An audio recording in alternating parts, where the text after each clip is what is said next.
Hello there you guys, welcome to one of my videos. Is Ole Gunnar Solskjaer the right manager for Manchester United? Now, like I updated you on my recent video, Ole out trends on social media.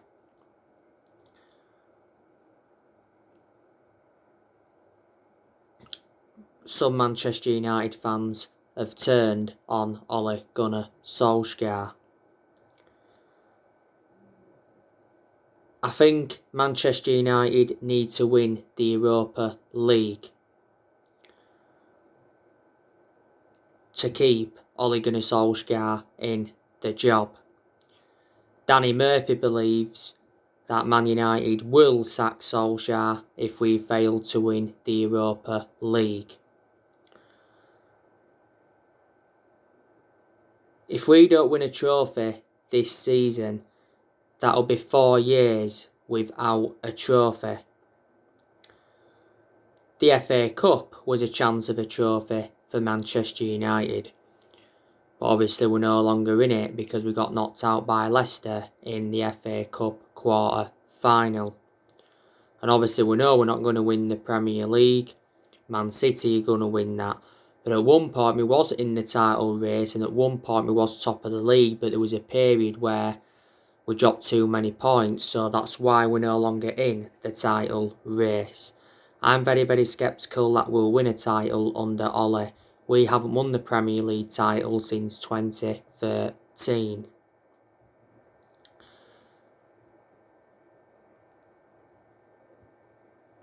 Solskjaer said not so long ago that winning trophies is an ego thing.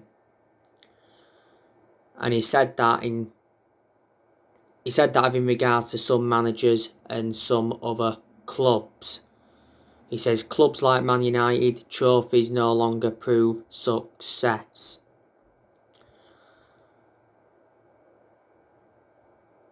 But if we decide to sack Ole Gunnar Solskjaer, who will come in to replace him? Now, Mauricio Pochettino was the favourite to take over at Manchester United at one point. You know, he was in talks and that with the club. Pochettino was the favourite to take over after Jose Mourinho got sacked. Massimiliano Allegri, he's been on our agenda before. We've been in for Julian Nagelsmann before. Maybe there's some Manchester United fans that would take Julian Nagelsmann.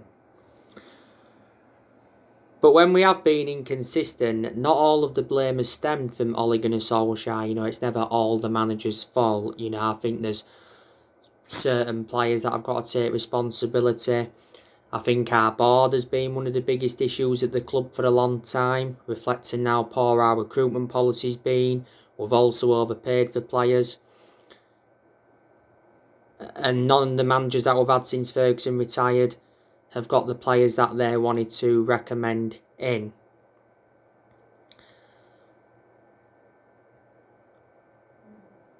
I don't think Ole Gunnar Solskjaer's got a long-term future at Manchester United, but it actually recently said we're planning for a long-term future under Solskjaer. Ole Gunnar Solskjaer has agreed to sign a new contract worth £9 million a year. So he's been given a pay rise. Sources at Old Trafford said not so long ago that talks are set to begin any day on the new deal. Because I think soon Ole enters the final year of his 3-year contract. But obviously, doesn't mean he'll see out this new contract. I want Ole Gunnar Solskjaer to succeed as Manchester United manager, but I just don't think he's gonna. And we love Ole Gunnar Solskjaer a lot because he is a club legend. He endured 11 years as a player for Manchester United, so he flourished under Sir Alex Ferguson's guidance. Solskjaer has been Manchester United manager over 2 years now, and this is his second full season at the club. reflecting now on his been at the club, he has gained some managerial experience, he's learnt quite a bit on the job. But he hasn't got a proven pedigree as a manager. And I think we need a manager with a proven pedigree, a manager with the big club arrogance, and a manager that would suit the strappings of the club. Before Solskjaer was with us, he was at Molde. He won a few Norwegian titles at Molde, but they're not a big club. And before he was at Molde, he was at Cardiff, and his record at Cardiff was absolutely disastrous. Don't forget, Ollie managed the Man United reserve team for a couple of years, so he watched some of this team grow and develop. We appointed Solskjaer in December 2018 to replace Jose Mourinho, and Solskjaer knew when he'd taken over at Man United it was going to be a massive job, and he knew he had to come in and bring the consistency back. He knew he had to come in and get the right players in, and he knew he had to come in and get rid of a lot of the deadwood. And we have enjoyed very good periods under Solskjaer, where we have seen consistency, where he has got the best out of the team in some of them good periods. He's improved certain players. But we've also enjoyed very bad periods under Ollie, where you can turn around and say, yeah, he was lucky not to be sacked. Like I've said on my recent videos, I think the only reason that Ole Gunnar Solskjaer is still Manchester United manager because he is a club legend, and reflecting on that, our board have a soft stance on him. Disregarding him being a club legend, I don't think he'd be Manchester United manager now. Because Woodward has come out several times to show his support for Ollie, and he said towards the end of last year that I will back him with a long-term plan centred around summer transfer windows, and even enjoying them bad periods he assured that Solskjaer's job was safe. There's no rumours of Man United sacking Solskjaer at the moment, or there's no rumours of him being under pressure. But obviously there's a lot of United fans that do want him out. Earlier on this season, there was a lot of narratives about Solskjaer getting sacked, and even Woodward came out and said, if things didn't improve, Solskjaer could be sacked.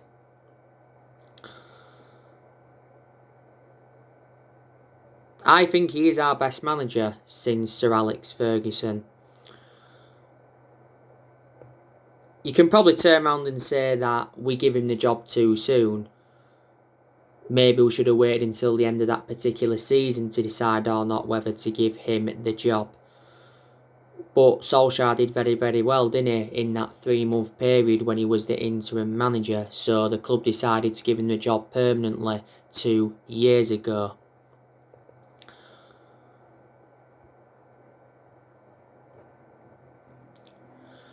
But if we can finish second this season and we can win the Europa League, I think that'll represent a good season for Man United, and that'll give us something to build on going on into next season.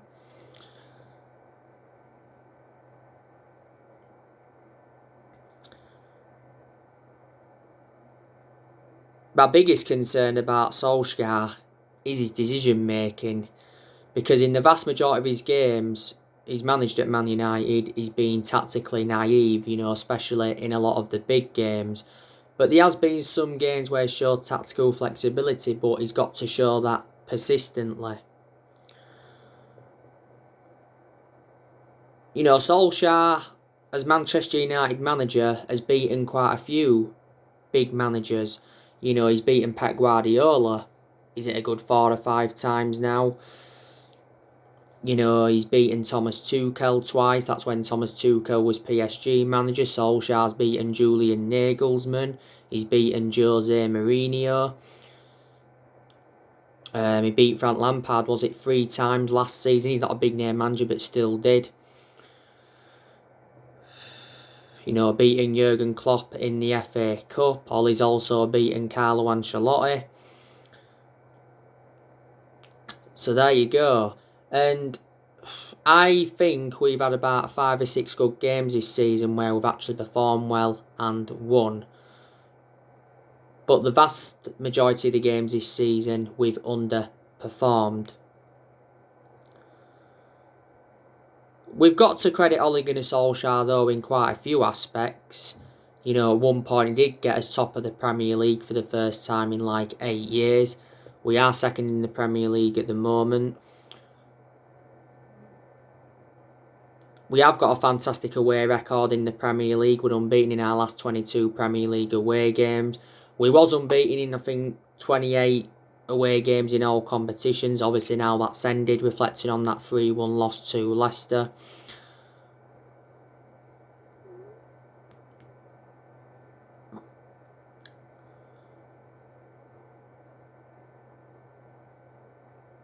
He also got us to the FA Cup quarter-finals, got us to the Europa League quarter-finals, got us to the EFL Cup semi-final earlier on this season, lost 2-0 to Man City. You know, he did well last season in his first full season at the club, got us a 3rd place finish, got us qualification for the Champions League, and also guided us to 3 semi-finals. You know, we've seen a lot of players leave the club since Solskjaer got recommended in. A few players left in the January transfer window. We saw Jesse Lingard go out on loan to West Ham. We saw Teden Mengi go out on loan. We saw Facundo Pellistri go out on loan. Odin Igalo left the club. Marcus Rojo left the club. And Timothy Fosu-Mensah left the club. And in the other transfer windows, other players have gone. You know, we've seen the likes of Young leave the club, Valencia leave the club, and Young and Valencia were 2 long-serving players at Man United. Also let Darmian go, let Smalling go. Smalling was a long-serving player. We let Angel Gomez go. We let Herrera go. We let Marion Fellaini go. We let Sanchez go. We let Lukaku go.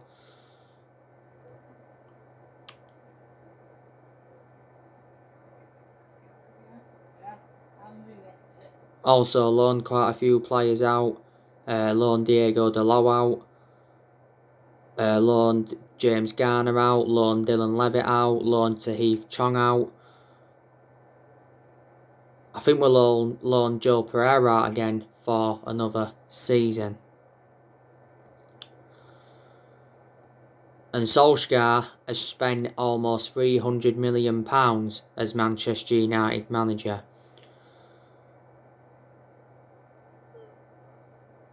So people will say, reflecting on the money he's spent so far, that he's not overachieving. Because I've heard some Man United fans saying that, you know, he's actually overachieving.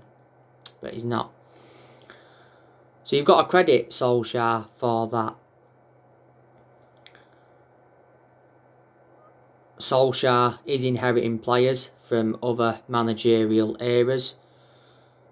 There's still some players here from the Jose Mourinho era. There's a few here from the Van Gaal era, but the vast majority of the players Van Gaal brought in are no longer here. Matt are still here from the David Moyes era, and there's only 2 players here from the Sir Alex Ferguson era, and that's David De Gea and Phil Jones. We have made mistakes in the last 8 years. That's why we haven't been as consistent as we'd like to have been. Now, I think the vast majority of the players we've brought in the last 8 years haven't been the right calibre players for Man United, and we've brought a good 37 players in. But maybe there's some players who we brought in who we should have kept, who we let go. Maybe we should have kept Herrera, and maybe we should have kept Lukaku.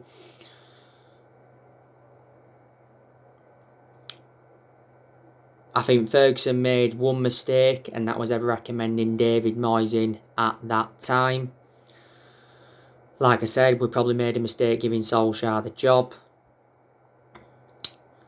So, you know, they are a few of the mistakes. But it's been an ongoing cycle, hasn't it, with Man United in the last 8 years. Nothing's changed, has it? You know, no matter who we've appointed in, you know, just nothing has changed whatsoever. You know, 3 managers have been sacked. You know, we sacked Moyes, we sacked Van Gaal, and we sacked Jose Mourinho. Our success came under Sir Alex Ferguson. No one's going to do what Ferguson did at Man United, or no one's going to do what Ferguson did in general, and no one's going to last as long as Ferguson did, because Ferguson endured a 27-year tenure at the club. He won 30 odd trophies, including 13 Premier League titles. But Ferguson didn't settle in straight away because he didn't win out in his first 4 years at the club, so that just indicates that it does take some managers time to settle in.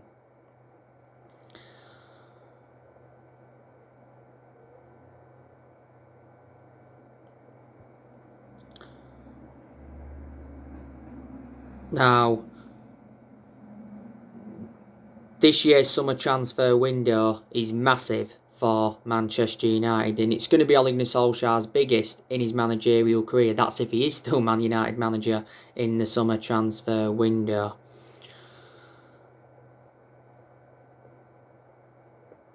Our transfer budget has been revealed. It's £80 million. That's nowhere near enough for the players that we want to recommend in. And we've identified the areas where we need to strengthen up.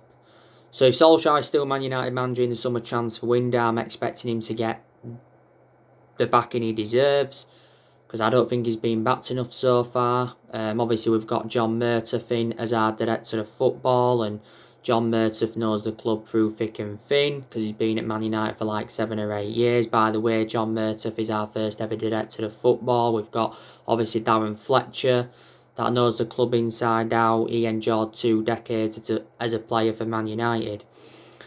Obviously, Michael Carrick, he's part of the club. Kieran McKenna's there. Obviously, Solskjaer has discussed our transfer plans for the summer with John Murtough and Darren Fletcher. You know, he's discussed our targets and all of that. But Woodward did a statement earlier on this season, and he made it clear that the progress by Solskjaer and the players this season is clear. So in that aspect, Woodward is backing Solskjaer.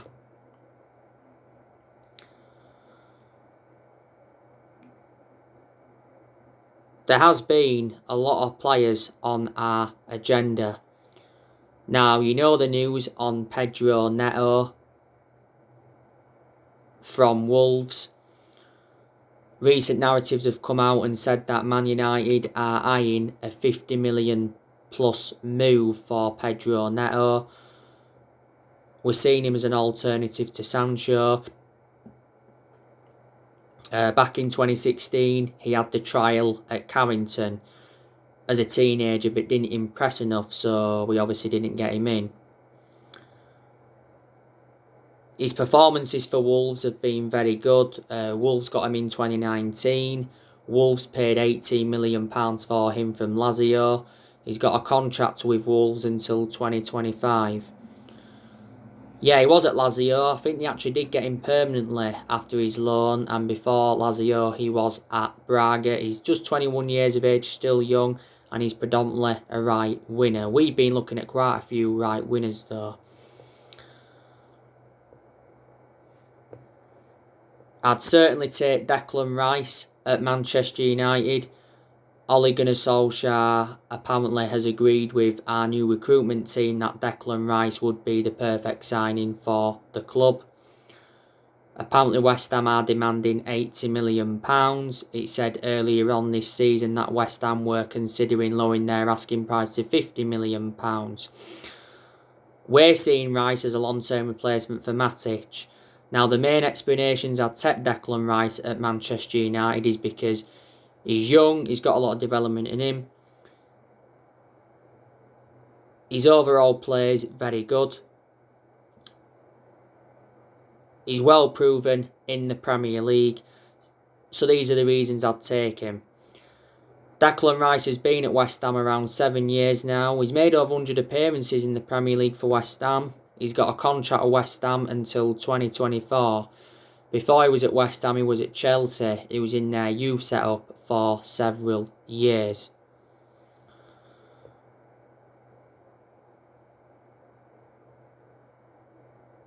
Nikola Milenkovic from Fiorentina now. We've been linked with him in recent weeks. Gazzetta dello Sport said not so long ago that we were the clear favourites to sign Nikola Milenkovic, and we've been in negotiations with his agent. Apparently he turned down a new contract from Fiorentina and he's valued at £30 million, and apparently he was already packing his bags for a move to the Premier League. Can't really say if I'd want him or not because I don't really know much about him. I just know that he can play as a centre-half and a right-back. He's young, still got a lot of development in him. And he's been at Fiorentina since 2017. Fiorentina paid around £5 million for him from Partizan back in 2017. And he's under contract with Fiorentina until 2022. Now there's been quite a few centre-halves on our agenda. We need a centre-half. We need someone to go alongside Harry Maguire in our back line. I would take Rafael Varane from Real Madrid because he's a world-class centre-half, but I don't see us getting Varane. I'd also take Sergio Ramos as well. I'd probably take Jules Koundé from Sevilla because he's another good centre-half. I think one of the best centre-back pairings Man United have had was Vidic and Ferdinand, under the Sir Alex Ferguson era. Harry Maguire and Victor Lindelof can complement each other well sometimes, but it's not very often, is it? I think Bay and Maguire is better than Lindelof and Maguire, if I'm going to be quite honest with you. And Erling Haaland, I'd certainly take him at Manchester United. He's a striker and we need a striker because this season we haven't been clinical enough in front of goal, and Haaland would certainly assure us goals and he'd give us that, cutting edge. He really would. I don't see Haaland coming to Manchester United though because there's been so many clubs in for him. He recently said that Erling Haaland favours a move to Real Madrid, so we suffered Erling Haaland transfer blow there. He recently stormed off, did Haaland, in Dortmund's 2-2 draw with Cologne. Haaland scored twice in that game.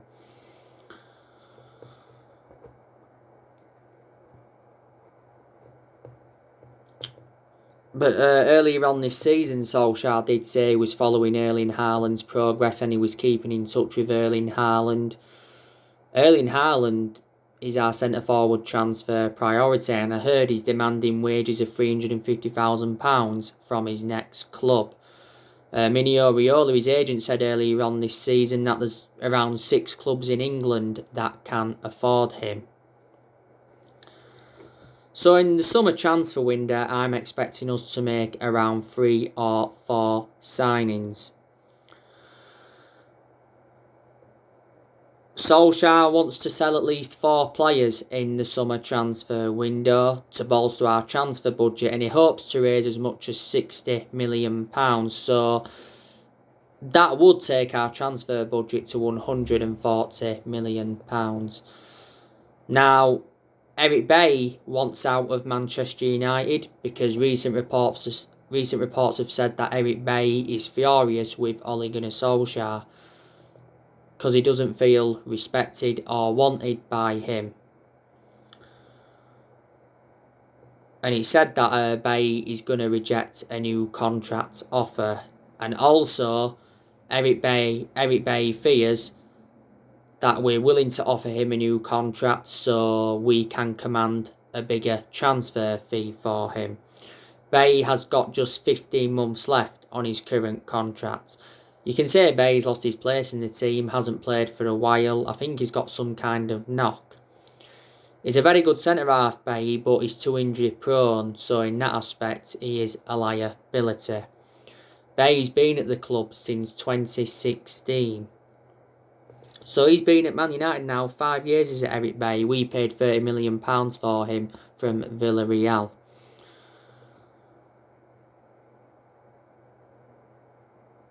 We'd probably get around 20 million for him, wouldn't we, if we, sell him in the summer transfer window. David De Gea, there's a good chance we'll sell him in the summer transfer window so we can make Dean Henderson our first choice goalkeeper. Dean Henderson has now been in goal for 6 games in a row And I've said it in regards to Dean Henderson, he's now reliable enough to become our number one because he has got that experience behind him. He's done well in the games he's played in this season, and he endured 2 successful loans with Sheffield United. And even Ollie admitted earlier on this season that it's becoming more and more difficult to leave Dean Henderson out of the side. But De Gea, he's had his years at the club, hasn't he now? This is his 10th season at Manchester United, so he's been a long servant. A few years ago, he was regarded as the best goalkeeper in the world, but in the last couple of years, he's made too many mistakes, so reflecting on that, he has become a liability. De Gea has 2 years left on his contract, and he's on £375,000 a week, which is a substantial amount. I think there's a good chance De Gea will go back to Spain. Phil Jones, I want him to leave as well because he doesn't get in our team. Phil Jones is the only outfield player here from the Sir Alex Ferguson era, and this is his 10th season at the club. Jones has been out of injury for over a year.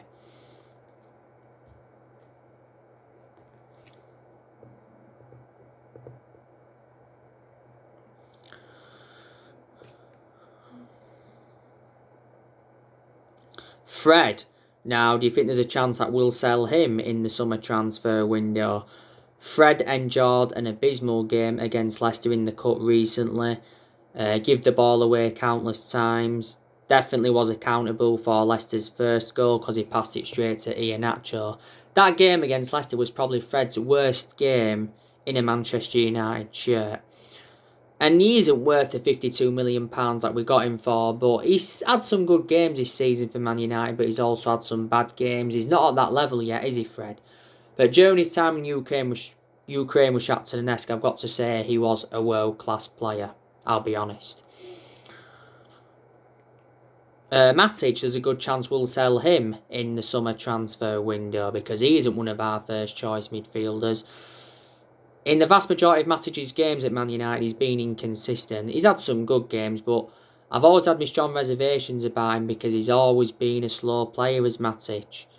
And plus he's aging up. He's been at the club almost 4 years. We got him in a deal worth £40 million from Chelsea back in 2017, should I say. There's a good chance that Paul Pogba could still leave the football club in the summer transfer window, like I updated you earlier on today. Paul Pogba's agent held talks with Juventus in Milan last week, and there's a good chance Pogba will go back to Juventus because he did endure 4 good years with them before he rejoined Man United. He's also been linked to Real Madrid and PSG, so he has had a long-running transfer saga. Paul Pogba obviously started against Leicester recently. He was quiet in that game, but he played a part, didn't he, in Mason Greenwood's goal, to his credit, and came on against Milan in Italy and, scored the goal, made an instant impact. Paul Pogba's an imperative player for us because he brings creativity to the team. Take Paul Pogba out of the team, we lack creativity completely. We are far too defensive. Ollie's hopeful that Paul Pogba will sign a new contract at Man United, but we've not yet made a formal contract offer, and we have been in talks with Paul Pogba over a new contract. We need to put Paul Pogba on the left wing when we play him because that's where he's more effective. I think he was on the left wing against Leicester. Yes, he was. He was. That's where he started. But we sell Pogba in the summer, I reckon we'd get from between 60 to 70 million pounds. He's our most expensive signing at the moment because we paid £89 million for him. Donny van de Beek, good chance we're going to sell him in the summer transfer window. Mark Hughes has been talking about him, and he says Donny van de Beek feels lost at Manchester United. And, I think Mark Hughes is saying that he needs to leave. He needs to go to another club where he's going to get his chances. He hasn't really been given enough chances at Manchester United. He's just come back from injury though. Juan Mata, good chance we're going to sell him in the summer because he doesn't get in our team. And, Edison Cavani, he could still leave in the summer transfer window. Lingard will look to get rid of him permanently, and Delors will look to get rid of him permanently. So imagine we sell all them players. will generate a substantial amount, and that'll help us with our rebuilding process. It really will. But there is good players at Man United, and there's certainly players that have improved. Our two best players this season by far has been Bruno Fernandes and Luke Shaw. Luke Shaw's been our player of the season by far. Dean Henson's done well in the games this season he's been involved in. Bay did well in the games he played in. Lindelof has had a couple of good games, and Maguire has had some good games. And Wan-Bissaka's had some good games. McTominay's had some good games. Fred's had some good games. Bruno Fernandes, in the vast majority of his games, he's been good, but there's been a few games where he has looked off the pace. Rashford, he's had some good games. Rashford's actually out with injury at the moment. Greenwood's done well this season. He's actually done well since he broke into the first team squad, and Cavani's made an impact since he's come in. So yeah. By the way, after the international break, we do play Brighton. So we've got to get back to winning ways after the international break. So anyway guys, that's everything to update today. Drop your comments, likes below on the channel. If you do, consider subscribe as always, and take care. God bless. See you all again very, very soon. Thanks for watching.